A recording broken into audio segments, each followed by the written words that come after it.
Y el recuento lo vamos a hacer en los cuadros grandes, externos, ¿no? Y expresado el resultado en milímetros al cubo. ¿Por qué o cómo, de qué manera este líquido o este reactivo hemoliza al glóbulo rojo? Por lo que contiene ácido glacial, ¿no? Tiene 2 ml de ácido glacial y 1 ml de solución violeta en cianal 1%. Entonces este ácido glacial hace que el pH de ese medio hemolice a los eritrocitos, ¿no? Y como dice que evidencia a los leucocitos, es gracias al colorante de violeta en ciana, que medio los tiñe, ¿no? Un color medio cafecito. ¿Qué se va a hacer en la práctica? Ustedes van a tener en un tubito que agregar 950 microlitros de reactivo con 50 microlitros de muestra.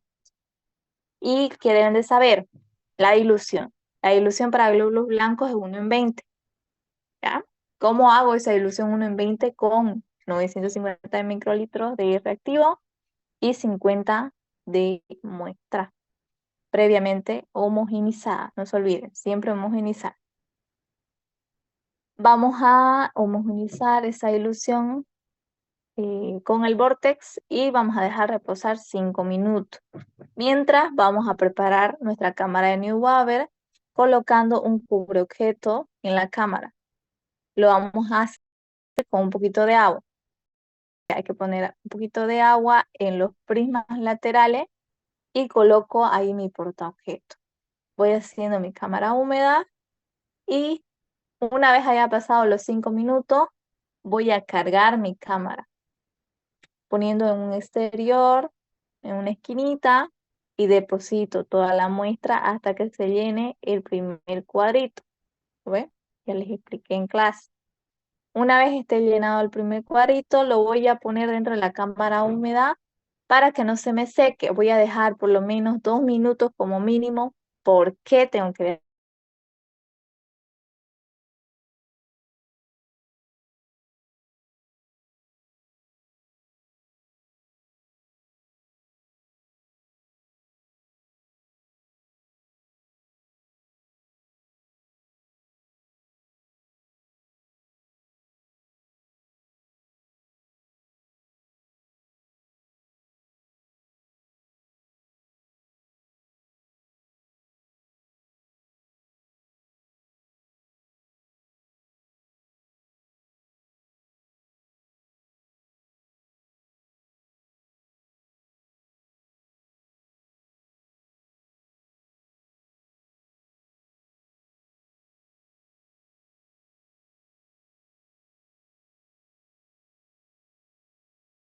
No se escucha auxiliar.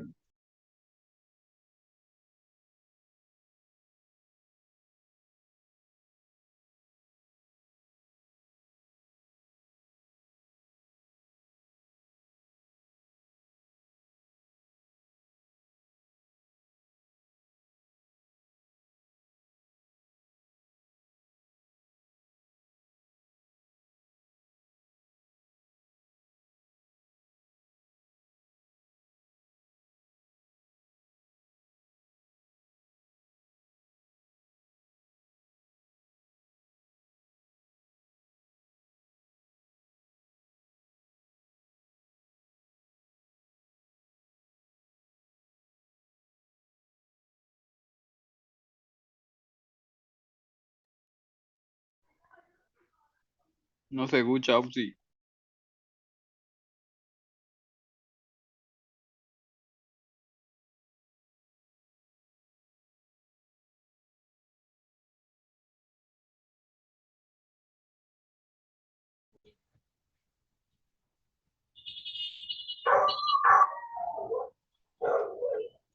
Ahora,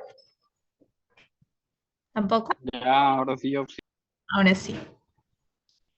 Ya les decía que hay un motivo de por qué se debe dejar 2 minutos de reposo luego de cargar la cámara Neubauer. ¿Por cuál es ese motivo? Es porque yo debo de dejar que la muestra, las células que están dentro de la muestra, se depositen en los cuadrantes correspondientes, ¿ya? O sea, que los glóbulos rojos, la mayoría se depositen en el cuadrante central y que los glóbulos blancos se depositen en los cuadrantes externos, ¿no? Entonces, es por ello que hay que dejar de reposo como mínimo 2 minutos para que les dé el tiempo de que las células se acomoden dentro de los cuadrantes, ¿no? Pasado ese tiempo, observamos a 40X. Entonces, en 10X nosotros observamos así, todo esto grande, ¿no? Y nos vamos a centrar en un cuadro principal, digamos, empecemos por este de acá, que está arriba, en la parte superior izquierda. Entonces, ahí yo cambio el lente a 40X y yo voy a empezar a observar cada uno de estos cuadros ya un poco más grandes, ¿no? Y busco los leucocitos. ¿Cómo se ven los leucocitos? Cuando yo muevo el micro, yo veo la membrana del leucocito. Vean que se ve una membrana delgadita, una línea negra, redondito.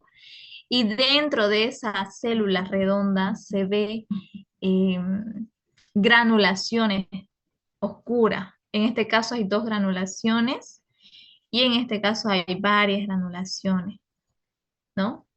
Entonces yo debo de observar, si yo veo algunas así manchas café que parecen granulaciones, pero muevo el micro y no veo ni una membrana celular, significa de que no es, debe ser una mancha de la cámara o del microscopio, qué sé yo. Ustedes deben de observar esa membrana. Y los leucocitos se ven claramente, bonitos se ven. Se observa la membrana del leucocito y dentro de ella eh, las granulaciones. Entonces, cada una de esas células que yo observo así, esas granulaciones dentro y las membranas, las voy contando y voy sumando. Por ejemplo, acá dice, primer cuadro encontró 38, en el segundo 26 más 39 más 45. Se hizo un total de 142. Y eso yo lo voy a multiplicar por 50, que es mi factor para el conteo de los glóbulos blancos. ¿Ya? ¿De dónde sale ese factor? Sale de la dilución, o en este caso está al revés, ¿no? 10 es la profundidad de la cámara y la dilución era 1 en 20, ¿no ve? Entonces, 20 coloco. Dividido entre los cuadrados contados, son 4 cuadros contados, grandes. Entonces, eso se hace el factor 50. Y me sale 7400 que está dentro de los valores de referencia. Entonces, sería un paciente eh, saludable según su hemograma, ¿no? ¿Preguntas ahí? Hace una pregunta, ¿y ese valor que dio, por ejemplo, sería hombre o mujer? Hombre, va, mujer, ¿no? ¿Tres mil O hombre, cuatrocientos? sí, 7400, perdón. eso. No hay que fijarse mucho con los leucocitos, porque en los leucocitos puede variar, ¿no? Va a haber mujeres que tienen sus leucocitos altos, sin embargo, hombres con leucocitos bajos.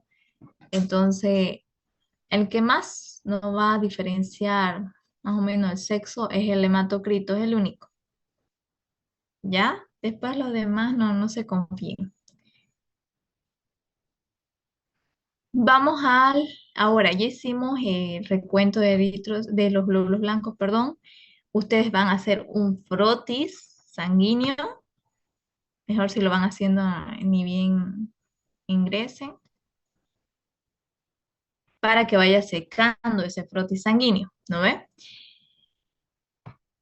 Sabemos que hay varios tipos de frotis. Hay frotis de secreción, mucosa bucal, de exudado, etcétera, pero el que utilizamos para hemogramas completos y hacer la fórmula leucocitaria es un frotis sanguíneo. ¿Cómo se realiza el frotis sanguíneo? Debemos de utilizar 2 tipos de portaobjeto, uno que va a ser como para mi frotis y el otro el deslizante. Yo voy a colocar una gota de sangre de portaobjeto, se recomienda que sea la sangre sin anticoagulante, o sea, la muestra sin anticoagulante, para evitar que el frotis me salga puro orificios, puro hueco hueco, o a veces por la grasa, ¿no? Pero se recomienda que sea sin anticoagulante, directamente desde la toma de muestra de la gotita de la jeringa, hacer una gotita y hacer el frotis, ¿no? Les, igual, otra recomendación es que la gotita que vamos a utilizar para el frotis que sea bien en el exterior, ¿no? No en el medio porque me va a cortar espacio para hacer mi frotis extendido, ¿ya? Entonces aquí explica muy bien, yo coloco que sobre el portaobjeto con la muestra debo deslizar el segundo portaobjeto hacia atrás. O sea, yo me pongo delante de la gota y me voy hacia atrás hasta observar y ver que la gota de la sangre se extienda por todo el primer portaobjeto. Acabo de pasar una clase con una doctora especializada en hematología y ellas decían, bueno, ellas recomendaban a las doctoras ahí de donde estoy haciendo mi internado, recomendaban de que el frotis no se haga con el extendido en todo el portaobjeto, porque si observan, ¿no? En todas las imágenes de los frotis adecuados que debemos de realizar, nunca llega la muestra de un extremo de portaobjeto al otro extremo, si se dieron cuenta. Eh, o sea, me refiero de que la muestra no topa la orilla del portaobjeto ni la otra orilla. Entonces, eso es lo recomendable, hacer un frotis que no llegue de un extremo a otro extremo. ¿Por qué? Porque las orillas de los portaobjetos muchas veces no vienen bien filadas, ¿no? Vienen desportilladas y eso hace que las células se deformen, por así decirlo, pierdan su forma natural. ¿Ya? Entonces, yo voy a esperar que la muestra se deslice en el segundo portaobjeto hasta que más o menos llegue a los extremos, ¿ya? Pero sin topar los extremos. Una vez esté bien deslizada la muestra, voy a empezar a hacer el barrido en un ángulo de 45 grados. Ya no se olviden ese ángulo, muy importante.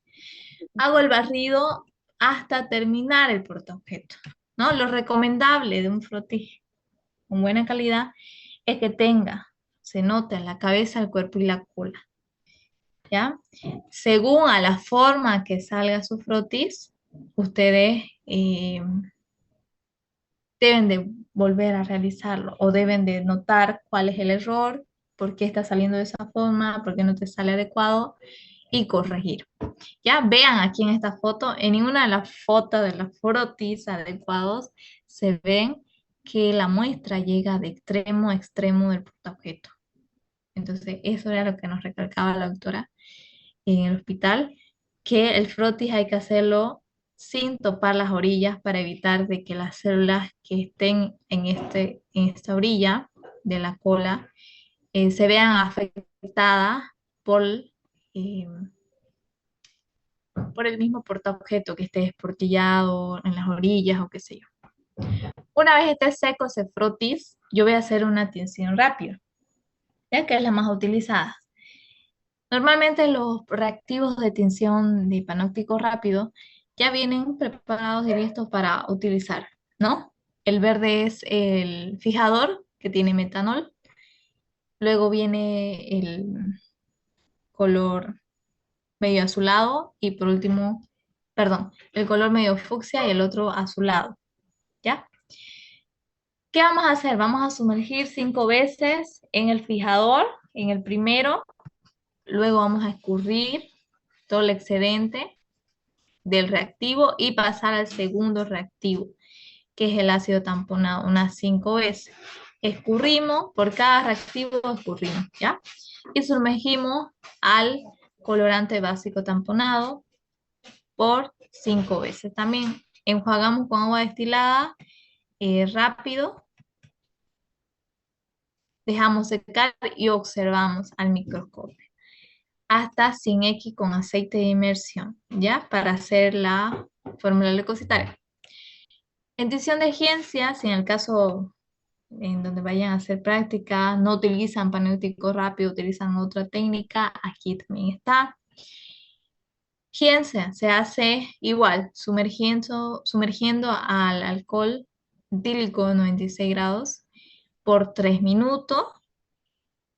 Luego, a veces tienen que preparar el reactivo o el mismo técnico lo prepara.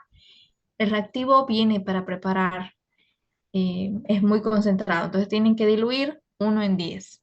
Yo coloco, digamos, 1 ml de reactivo Gincia y 9 ml de tampón, ¿no?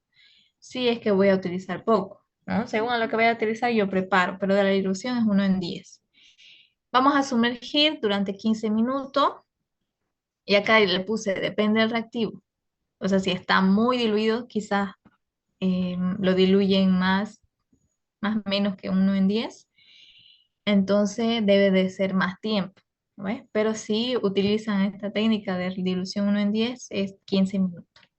Enjuagamos y escurrimos y ya, y observamos al microscopio. Para la tinción de Mayunwalgensia, que esto he visto mayormente, debemos de cubrir directamente al frotis con este reactivo. ¿Por qué? Porque este reactivo ya tiene etanol, ya tiene el fijador, ¿no? Entonces directamente nosotros cubrimos sin sumergir a metanol, porque ya el reactivo lo tiene dentro de su solución. Sumergimos todo completamente y dejamos actuar 3 minutos. Luego de esos 3 minutos vamos a agregar la misma cantidad que hemos echado de colorante al mismo frotis sin derramar el colorante. Y dejamos 3 minutos también. Vamos a eliminar todo y enjuagamos, ¿no? Y agregamos el reactivo de Giensia. Lo dejamos actuar, el diluido, ¿no? Giensia diluido, lo dejamos actuar 10 minutos y pasado eso lo lavamos y dejamos secar y observamos. Esas son las tinciones más utilizadas. Tinción de Rich no he visto, pero por si acaso, directamente el reactivo lo colocamos al frotis, dejamos actuar 5 minutos y cubrimos sin derramar el reactivo con tampón PVS y dejamos actuar 5 minutos.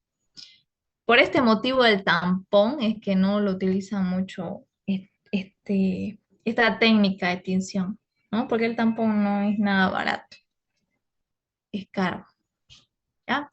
Entonces, una vez hayamos teñido nuestro frotis sanguíneo, vamos a hacer la fórmula leucocitaria, ¿ya?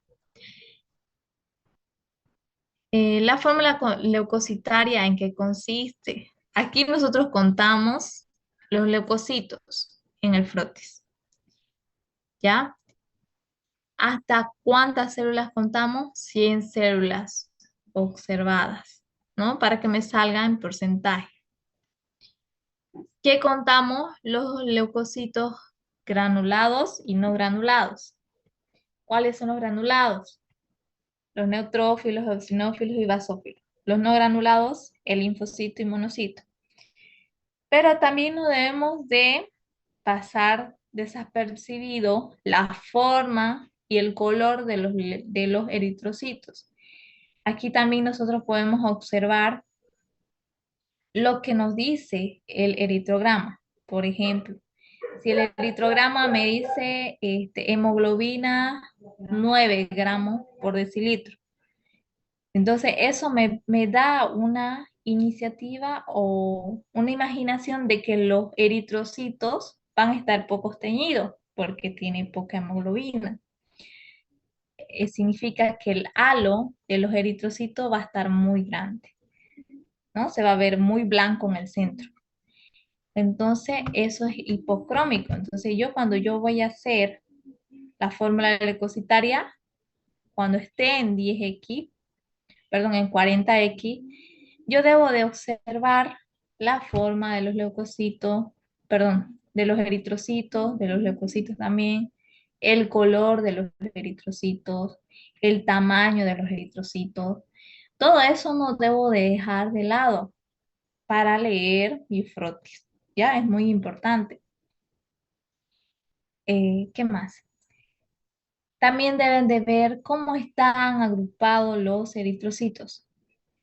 Por ejemplo, si yo estoy leyendo en el cuerpo y la cola, que es la lectura ideal para hacer la fórmula glucositaria a 100x, yo observé en 40x que los eritrocitos están así en pila, todos agrupados en pila. Entonces yo debo de notificar eso al médico en el hemograma completo. Yo debo de decir que hay una aglutinación, hay un fenómeno de Rowland-Hall. Debo de anotar, porque es muy importante para el diagnóstico del paciente. ¿Ya? No significa que yo en el froti simplemente voy a leer los leucocitos y nada más no veo más. Yo debo de ver los eritrocitos, el tamaño de los eritrocitos, cómo están agrupados, si están aglutinados o no, ¿no?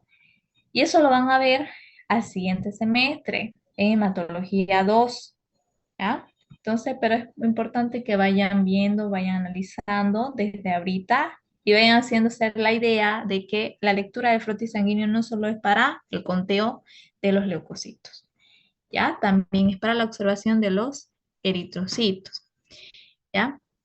Entonces, como les decía, vamos a contar cada una de estas células leucocitarias. ¿Cómo yo diferencio entre un linfocito y un monocito? Les explicaba en clase que a veces los linfocitos y los monocitos se parecen mucho porque los linfocitos reactivos son así como monocitos, se alargan, se agrandan y todo. Pero ¿cuál es la diferencia? Una es el núcleo. Vean el núcleo que el linfocito es más compacto, más denso, por así decirlo. Y en el monocito es más laxo, que quiere decir que es menos condensado, tiene más orificios blancos, no está muy condensado, en cambio el linfocito sí. Pero sí, aún así pareciera como si fuese monocito, como en este último del linfocito, yo debo de observar el citoplasma.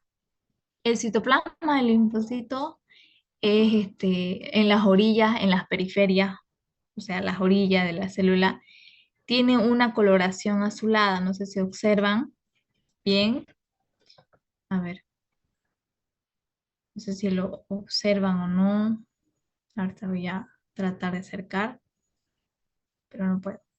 Anymore. En cambio, el monocito no se ve esa periferia o esa orilla de la célula color azulada. Véanlo, no hay ninguno, más bien se ve lila, ¿no? Otra diferencia es la comparación con las células. O sea, el monocito, ¿qué hace? Empuja a las células, o sea, empuja a los otros eritrocitos. Vean que aquí está empujando. Lo está empujando el monocito a los eritrocitos. En cambio, el linfocito, más al contrario, los eritrocitos son los que los aplastan, los empujan. Otra diferencia también, que el linfocito, su citoplasma solo va a una dirección. Vean que esto está yendo solo para allá y se está viniendo para acá. En cambio, el monocito va para todos los lados. Vean que va para aquí, para allá, para abajo. Este está para arriba, a la derecha, para abajo. Entonces, esas son las diferencias entre un linfocito y un monocito en el caso de que el linfocito también sea un linfocito reactivo. Si ustedes ven esto, o sea, con las diferencias que yo les estoy diciendo y dicen, ah, no, entonces es un linfocito, ustedes están seguros de que es un linfocito, deben de anotarlo en el hemograma. Deben poner paciente con linfocitos reactivos, porque eso va a ayudar al médico a que dé un tratamiento oportuno. Quizás tenga una infección viral muy asentada, entonces debe de estar alerta con ese paciente, ¿no? Entonces, si ustedes ven linfocitos reactivos, deben de notificar en el hemograma. Ya, en los eosinófilos igual, la diferencia entre eosinófilo y neutrófilo claramente está en el citoplasma. El eosinófilo tiene granulaciones citoplasmáticas de color melón, café, así. En cambio, el neutrófilo más lilas, más rosados. Igual, otra diferencia podría ser de las granulaciones, ¿no? De los dos núcleos. La mayoría de los eosinófilos tienen dos granulaciones del núcleo. Rara a la vez, tres, ¿no? Pero en cambio los neutrófilos tienen más de tres, ¿no? Tres, cuatro, cinco. Los basófilos no hay donde perderse. Los basófilos son con granulaciones robustescas, pero vean que se ve la forma de la célula circular, ¿ya? Vamos, entonces, luego de reconocer teóricamente cómo son cada una de las células, yo empiezo a contar, a leer mi frotis teñido a 100x, ¿no? Vean que el frotis tiene que tener la cabeza, el cuerpo y la cola. ¿Dónde voy a hacer la lectura? Entre el cuerpo y la cola. ¿En qué forma? En forma zigzag, ¿ya? En forma zigzag. Entonces, vamos un poquito al reconocimiento de la célula. Ustedes deben de saber cómo se dibuja una célula, cómo es un linfocito, cómo es un neutrófilo, cómo es un eosinófilo, porque en el examen les hace dibujar. Mejor si se llevan colores, ¿ya? Para que así la doctora diga, ay, sí, bonito. Sabe qué color es tal célula, ¿no? También, no olvidarse que si les dice, dibuje en un campo microscópico una linfocitosis. No deben de olvidarse que en el campo microscópico del frotis que estoy leyendo se ven también los eritrocitos. Todas estas células color rosa melón son los eritrocitos. ¿Ya? Son los eritrocitos. Entonces yo no me debo de olvidar. Yo dibujo el linfocito porque eso es lo que me está pidiendo. Además, debo de dibujar los eritrocitos alrededor de él, ¿ya? Alrededor de él. Y esto de acá que ven como puntitos lilas, esos chiquititos así, este de aquí, este grande, este más grande, son plaquetas.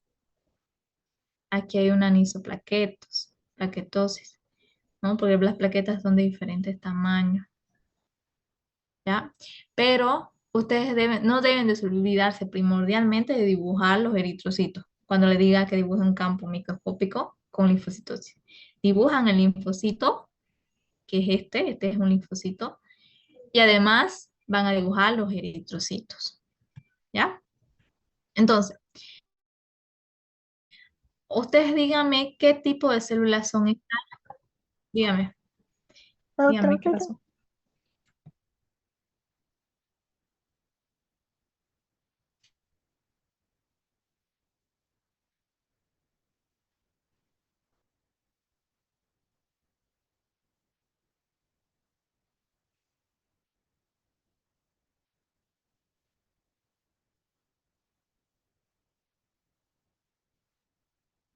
Ya. Eh, Eso lo van a ver en Hemato 2, ¿ya? Pero ¿cómo se dan cuenta que el tamaño es diferente a lo normal? Lo comparan con el núcleo del linfocito. Ahorita miren, si yo les explico el tamaño de los eritrocitos, en este caso hay microcitosis, ¿no? ¿Por qué? Porque el núcleo del linfocito vean que es grande y el eritrocito a comparación se ve muy pequeño. Entonces, microcitosis.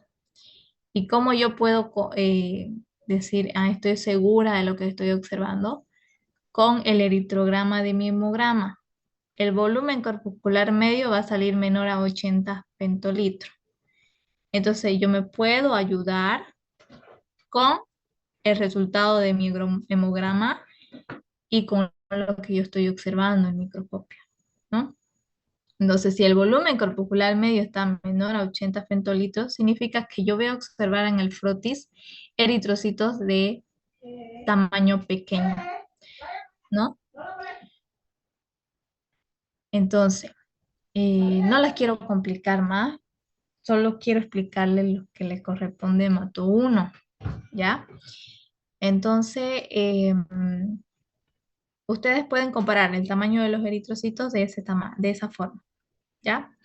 Con el núcleo de los linfocitos. En este caso son pequeños, sería microcitosis.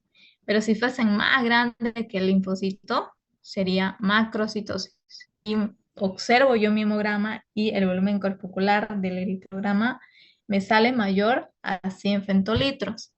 Entonces, yo digo, sí, paciente con macrocitosis, ¿no?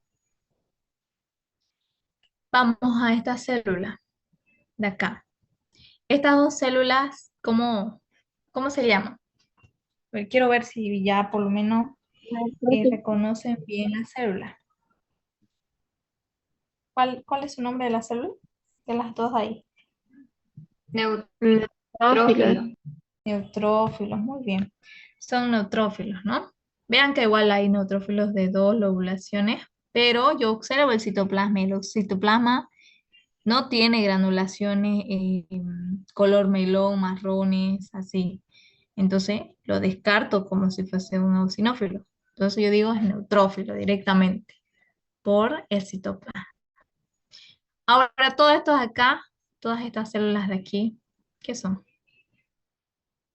De acá hay mayor cantidad. ¿Qué es? La que hay mayor cantidad. Linfocito.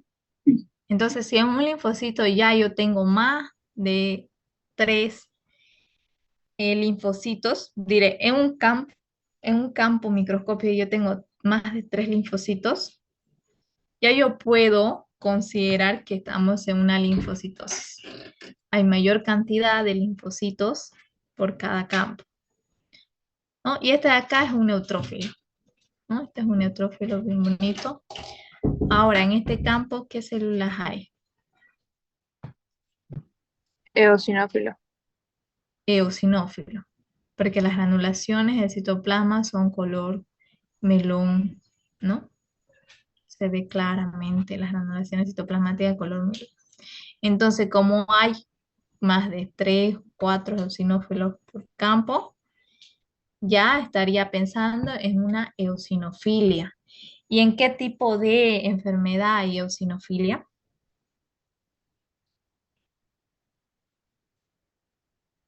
Es una enfermedad parasitaria, ¿ya? Cuando un paciente tiene parásitos, los eosinófilos se elevan. Entonces hay mayor Y alergia también. al 5% de eosinófilos. Y también las alergias. Muy bien. También. Ahora aquí en este campo, ¿qué observo en mayor cantidad? Basófilo. Basófilos. ¿Y este de acá qué sería? El que estoy apuntando.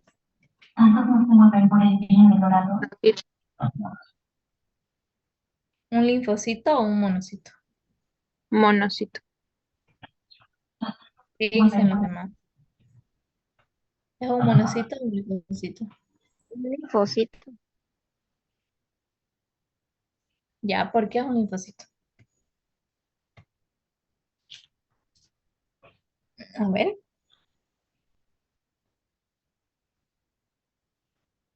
El citoplasma es Porque el azul. citoplasma está en un extremo. Ya, el citoplasma es azul y la periferia se observa más oscuro, o sea, las orillas se observan más azul oscuro. ¿Lo ves? Además, el núcleo está bien condensado. Entonces es un linfocito, ¿no? Es un linfocito. El de acá es un neutrófilo. Entonces, ¿cómo se denomina esto? Se denomina basofilia, porque hay mayor cantidad de basófilos por cada campo o fuera de lo normal. O sea, lo normal es que sea solo 1%, o sea, que haya un basófilo en las 100 células contadas. Ya si tiene más de 1%, ya podríamos considerar una basofilia en caso de procesos crónicos o alérgicos, ¿no? Vean que igual hay un linfocito reactivo. Ahora, aquí, ¿qué células son los que vemos en el campo? Neutrófilo. los neutrófilos, ¿no? Como ya hay más de 4 neutrófilos, podría considerarlo una neutrofilia.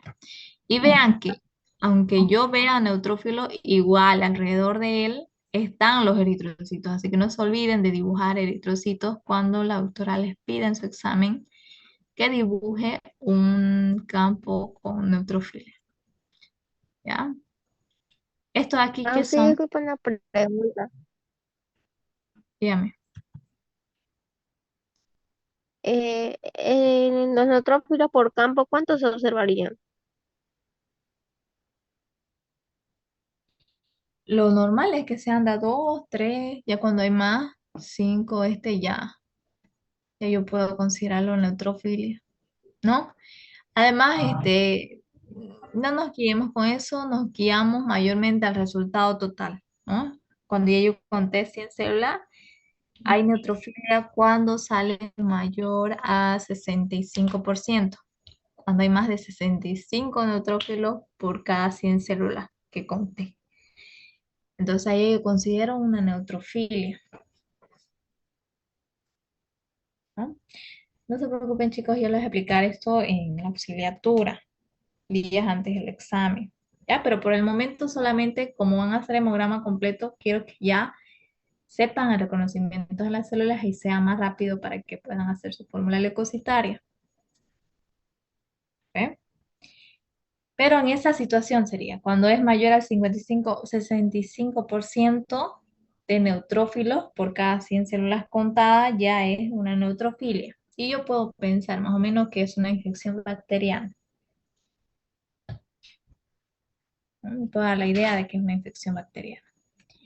Entonces, esto de acá son monocitos por el núcleo no está bien condensado. Vean que se ve orificios o espacios blancos.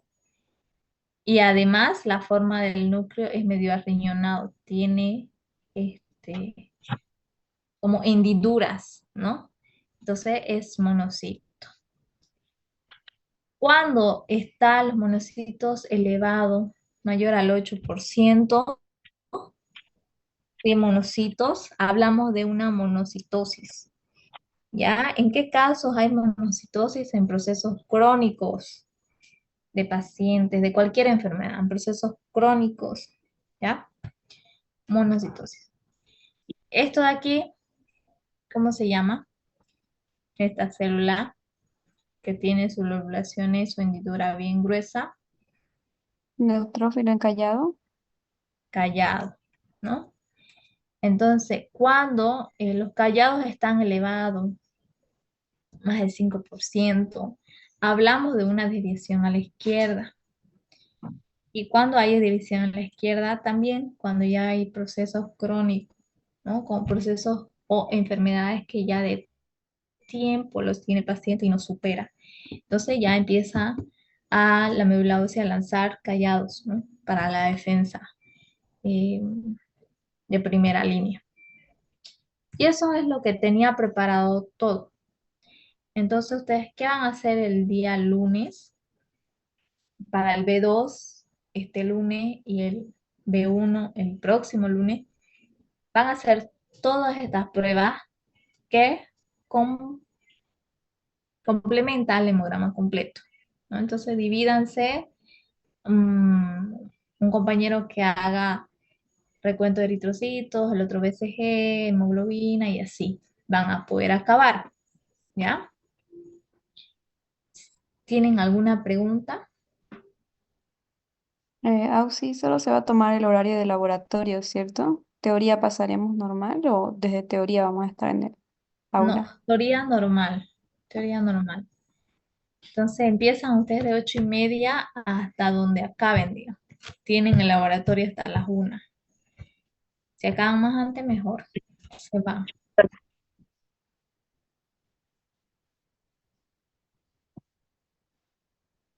Oh, y hasta aquí entran el examen. Todo el hemograma completo. Reticulocitos no creo que lo ponga porque el grupo B1 no hemos avanzado, ¿no? Reticulocitos no nos dio. Primero se suspendió por la conferencia y segundo no hubo clase, ¿no? Así lo hemos Sí, visto Ausi. simplemente de manera virtual, ¿no? Entonces no creo que vas a entrar hasta este tema. Ya, para el grupo B2, perdón, B1, presentación de guía el día viernes, después del demograma completo, el viernes 10, el viernes 10 de abril, Vale. ¿ya? Hasta hemograma completo, hasta plaqueta, todo hasta plaqueta, porque creo que el orden de su guía está muy diferente, ¿no es? Creo que plaqueta es la práctica 9. Ah, no, hasta interpretación de hemograma, que ya les he hablado ahorita. Cuándo es un proceso bacteriano, cuándo es viral, cuándo es crónico. Ya les acabo de hablar ahorita. Entonces, hasta interpretación de hemograma. ¿Ya?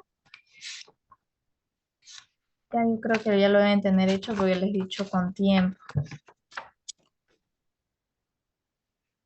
Preguntas, chicos, si no tienen preguntas.